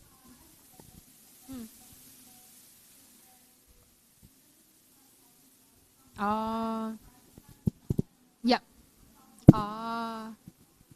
Yeah.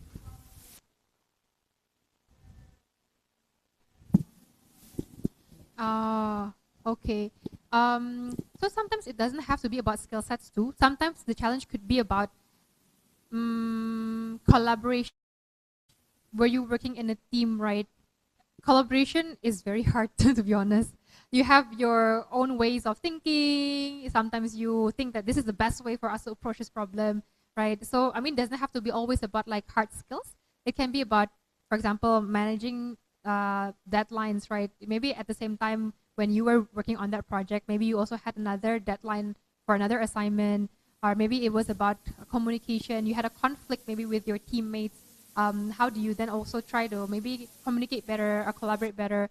So I'm sure there's a way that you can try to think about it, like in a way of like, maybe it's not about the skills, but it may be about like some of the soft skills itself or the interactions that you've had, right? Or even maybe it could be about you did not get a clear feedback from your mentor, right, about the project. So that can be something, right? I'm not sure whether this is something that you can think of that may be applicable to your situation at the time. But you can try to think about alternatives. So don't get stuck into like, oh, the challenge must have been about something that is a hard skill. It could be about time. It could be about collaboration. It could be about trying to prioritize your sort of like schedules, right? So about prioritization, how do you prioritize? Because at work, you also have to prioritize. Everything seems to be urgent at work, right? So if you've had an experience in the past where you were able to try to, how do you prioritize your tasks? That can be something that you can also try to incorporate when trying to, address the challenge. Is that helpful, Karisma? Okay, all right, thanks, glad to help. Okay, thank you. Okay, do you mind if we go into the online first? And if we don't have enough time, we are happy to stay back to, have a direct chat with you. We give some opportunities for the people here. Okay, I think I'll be reading one question from online, since we have some time constraints. So maybe I'll be reading one question, So it's a question from Jessica. So I'll be reading the question. Hello, Kak. Thank you very much for the presentation. I would like to ask about if there is a case study or presentation and we are asked to explain a problem that exists in the company and provide a solution for it. Are there any suggestions? What kind of problems the company usually wants us to address? Do they want the latest problem or anything else? What kind of project solution is expected, and things that really get plus points from the candidates' answers? Thank you, Kak. Okay, so I think in terms of case study, what kind of problems that you can highlight from the company itself? Actually, usually every company or usually every company have their own like landing page, right? Or maybe like social media. So if you are curious about what things that you can highlight, you can actually check to the landing page or like the company profile. So you can identify about like the products that they are building, they are currently working on, or maybe like the improvements that they are making. Like for example, in Grab itself, we have like our website, we have a report called the ESG report. So it's basically like our annual report that is released every year. So basically, in the report itself, we are reporting like how are we doing on the past year. So how are we contributing back to the community, and then like for example, what programs that we do. So actually you can also raise that in my point of view. Maybe from Kanadia, do you want to add anything? I think maybe I just wanted to maybe address it in a way, in another scenario. So I think the question she or he was asking is about like how can we maybe address certain case studies, right, when we are asked to, but sometimes it's actually the other way around. So when it comes to case studies at Grab, we are actually the one to give you the case study, right?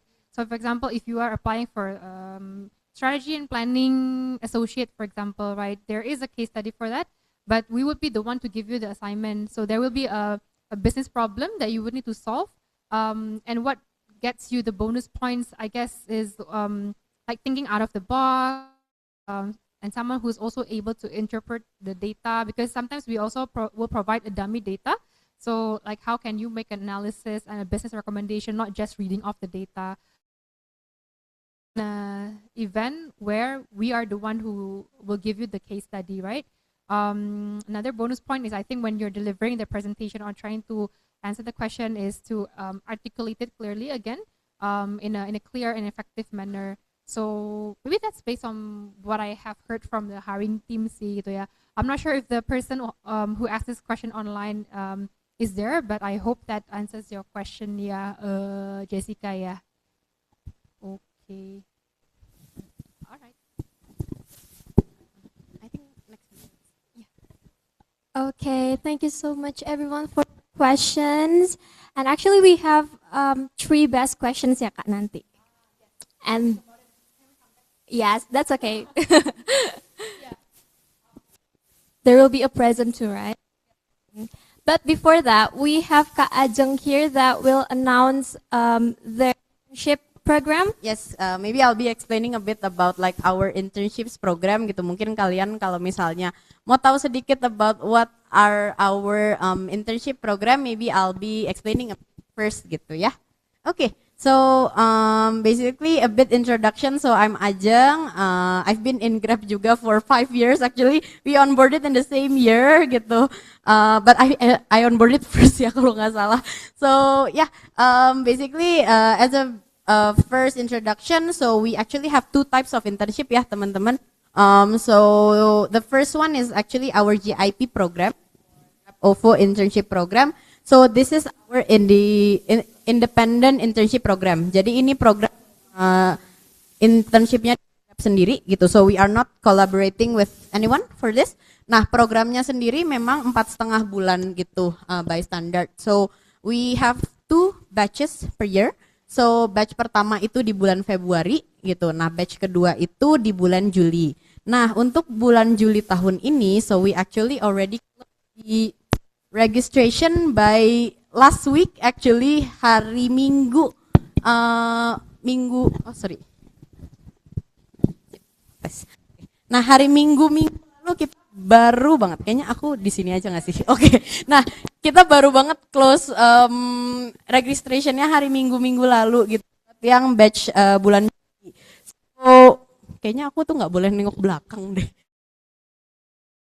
Nah, kalau misalnya buat GIP ini kita fokusnya memang untuk students yang udah final year gitu ya, sama fresh grad. Reasons being karena our roles itu memang require kalian untuk base di office kita.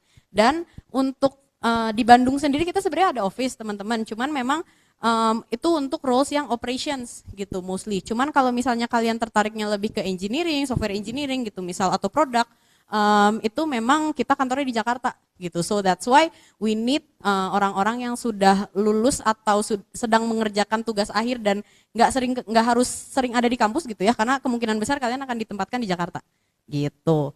Nah, sebenarnya ada roles-nya sendiri, ada macam-macam gitu ya. There are so much roles that we are currently hiring. Nah, cuman biasanya kita fokusnya ke 6 project. So, usually during we release the internship, we will be releasing 6 main project gitu. Nah, kalau buat di engineering sendiri kita biasanya advertise-nya tech engineering sama product management and design gitu.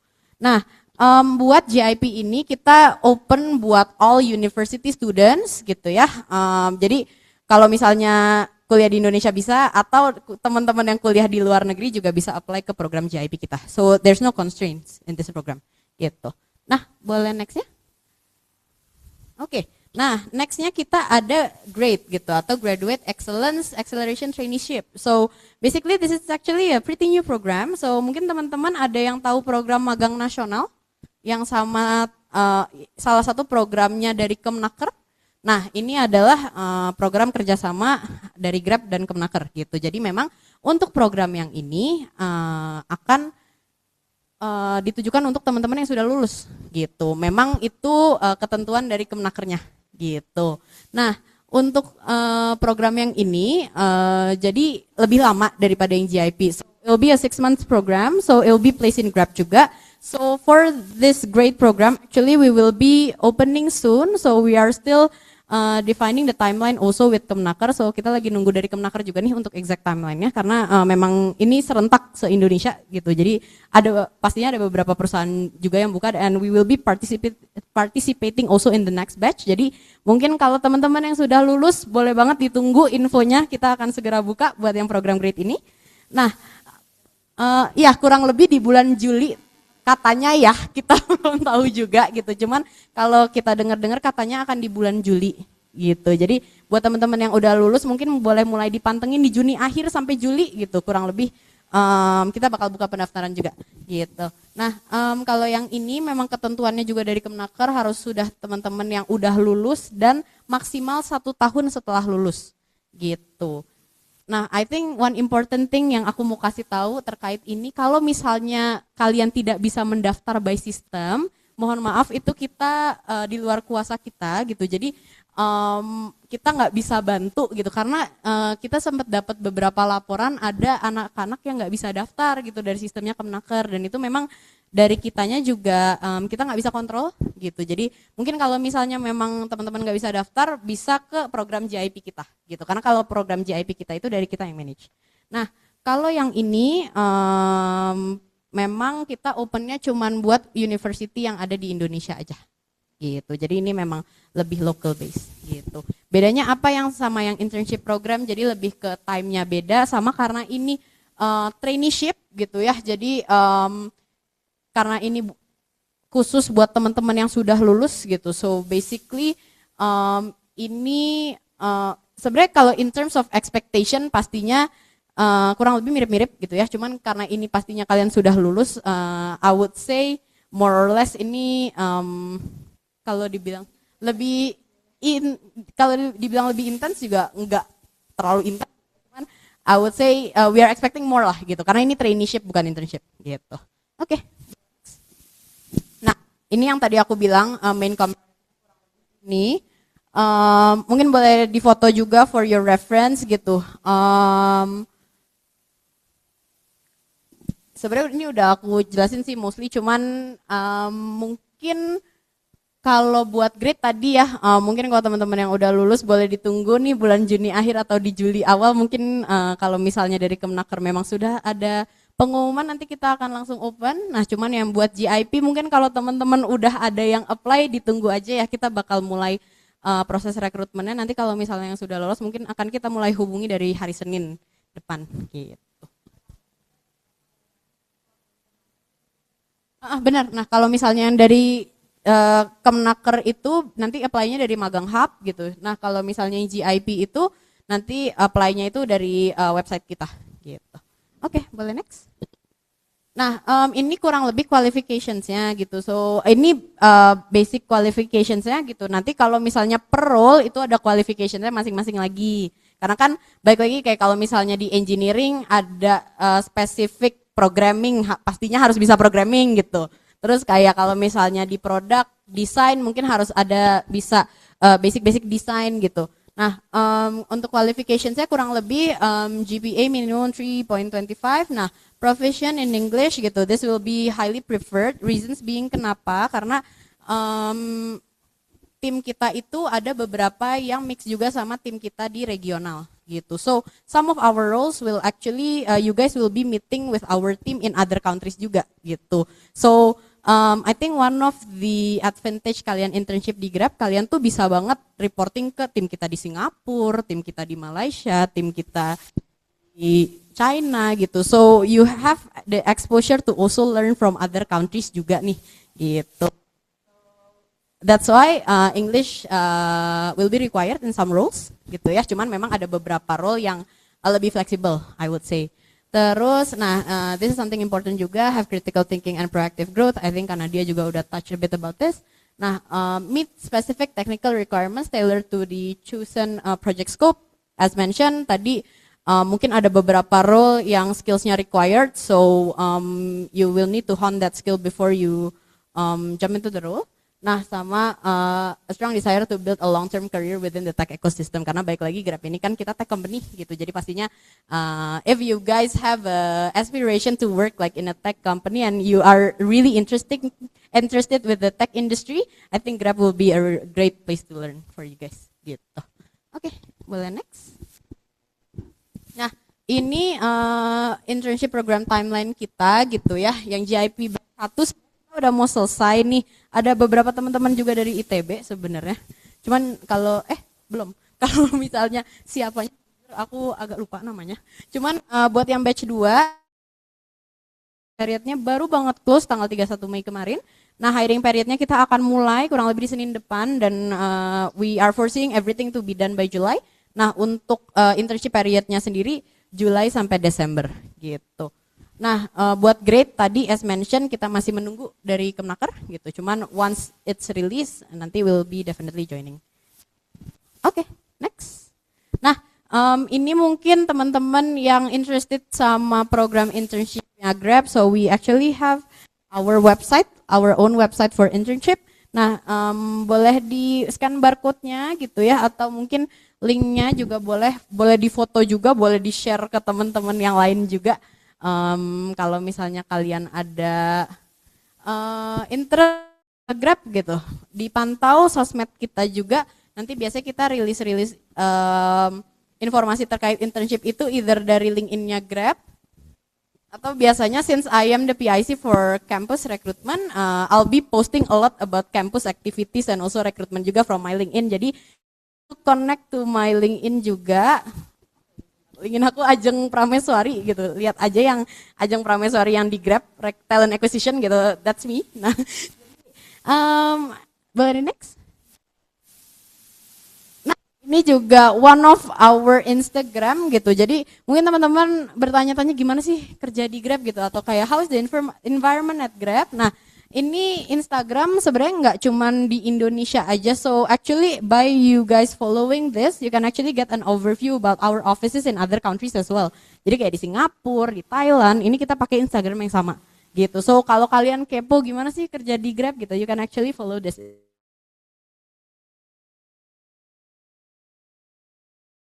Instagram juga gitu, namanya Instagram gitu. Oke, I think on my end. Mungkin aku balikin ke MC. Okay, thank you so much Kak Ajeng for your information. Give applause dong everyone. Oke, setelah mendengar informasi yang tadi dikasih Kak Ajeng, coba siapa yang mau magang di Grab? Angkat tangan nggak? Wah, 1, 2, 3, 1000 Kak. Catat ya. Kak, siap-siap ya. Okay, Kak, as we mentioned before, we will select the 3 best questions. And those participants will receive exclusive merchandise from ITB Career Center. So, do you or you have to discuss? Ya, susah ya milihnya karena sejujurnya ask very great questions itu kan, jadi nggak salah, nggak ada yang buruk gitu kan ya, tapi harus milih yang mungkin aku akan milih Hari.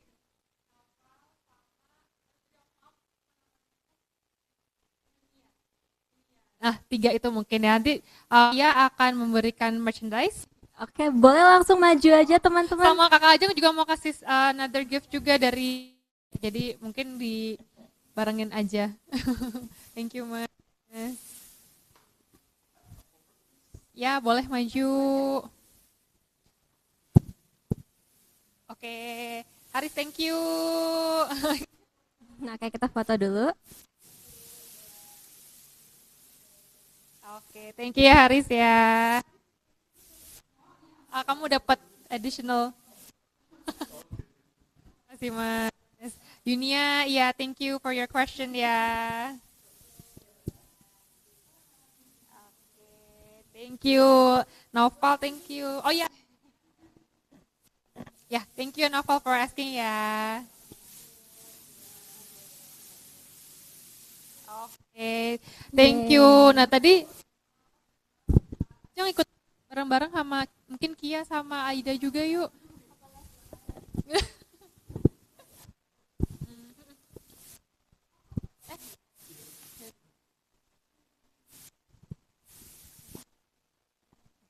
Kita hitung ya.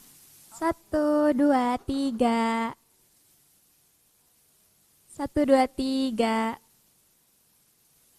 Oke. Oh, belum? Oh, oke. Oke, udah. Thank Oke, you. thank you so much. Kalian keren banget. Thank you. Tadi yang bertanya kita mau kasih voucher juga, tapi nanti mungkin kita nggak tahu yang mana ya kayaknya ini ada beberapa yang kita minta stay back dulu. Oke teman-teman, buat yang tadi nanya tapi nggak dapat best questions nggak apa-apa, karena bakal dikasih voucher juga nih sama Kak Nadia. Jadi stay back on your seat, jangan kemana-mana dulu ya. Oke. Sekali lagi terima kasih Kak Nadia dan Kak Ajeng sudah menjadi pembicara kita yang keren hari ini. Oke, give applause dulu dong everyone.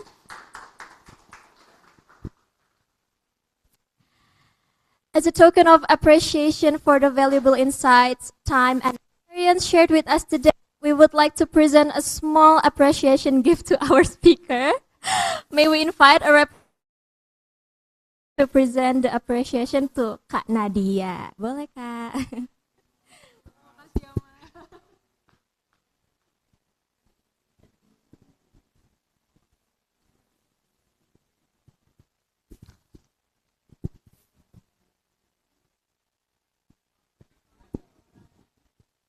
Thank you, Kak, once again.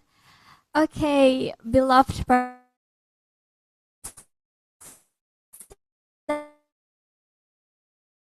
enthusiasm, active participation, and also engagement throughout the session.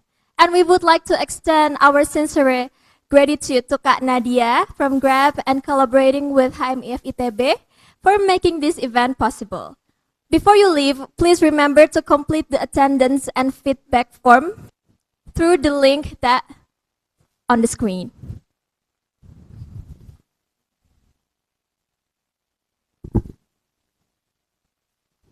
We hope today's session has provided useful insights and practical tips to help you become more confident and prepared for your future interviews. Thank you for being part of Career Prep Series 2026 Series 9.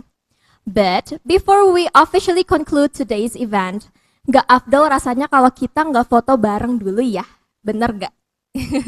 Oke, jadi kita bakal foto bareng dulu ya Kak. Buat yang offline participants boleh berdiri. Oh, masih ngisi? Oke, ntar dulu.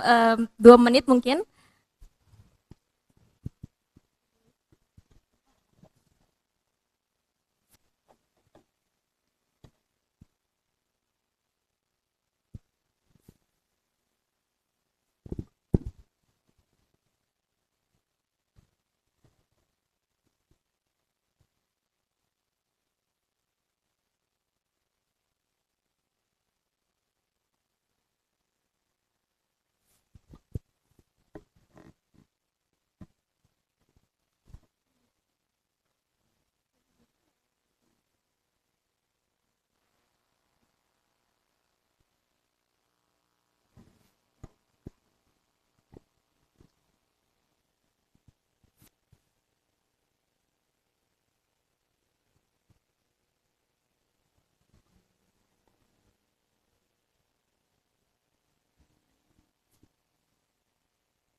Oke, udah ngisi semuanya ya. Nah, tadi aku bilang kita akan foto bareng dulu. Jadi buat teman-teman boleh nih berdiri dan merapat ke tengah ya. Biar muka ganteng dan cantiknya kelihatan di foto. Oh ya, buat yang di Zoom juga jangan lupa on cam kalau bisa ya Kak. Nanti bakal di screenshot juga. Nanti masuk Instagram juga kok.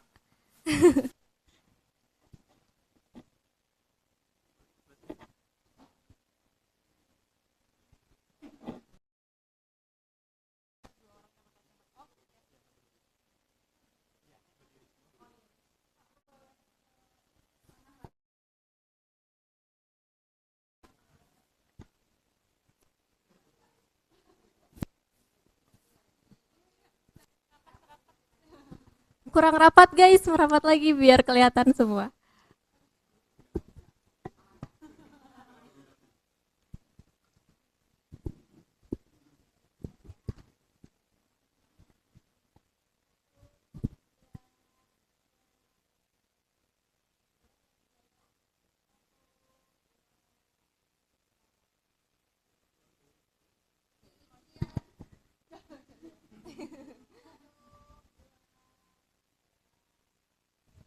Okay, thank you everyone. On behalf of ITB Career Center, I'm Taskia, your MC for today. Have a wonderful afternoon, stay motivated, and best of luck with your career journey. See you at the next ITB Career Center event. Thank you and goodbye. Wassalamualaikum warahmatullahi wabarakatuh.